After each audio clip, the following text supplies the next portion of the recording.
সঠিক দিক নির্দেশনাগুলো গ্রহণ করে আমরা যেন আমাদের বাস্তব জীবনে কাজে লাগাতে পারি, সেই অনুরোধ আমি বিশেষভাবে যারা শ্রোতা আছেন এবং যারা মানতে চায়, যারা মুমিন, তাদের কাছে আমি অনুরোধ করব।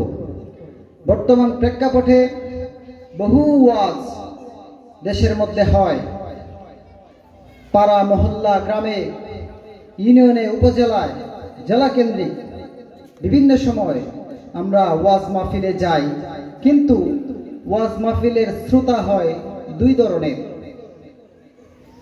ধরনের।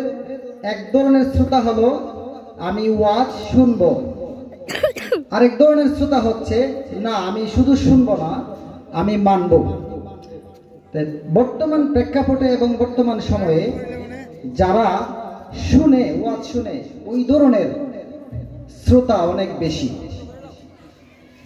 ওই ধরনের শ্রোতা অনেক বেশি, মানে শুনতে চায়, কিন্তু সবচেয়ে দুঃখের বিষয় হচ্ছে মানতে চায় না।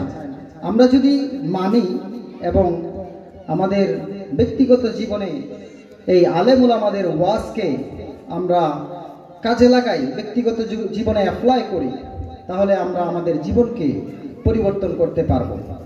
আমার বিশেষ অনুরোধ থাকবে এটাই, আমরা যেখানেই যাই, ওলি আল্লাহদের মাহফিলে যাব, আলেম উলামাদের মাহফিলে যাব, আমরা শুধু শোনার জন্য যাব না, আমরা শুনে আমাদের ব্যক্তিগত জীবনে কাজে লাগাবার জন্য যাব ইনশাআল্লাহ।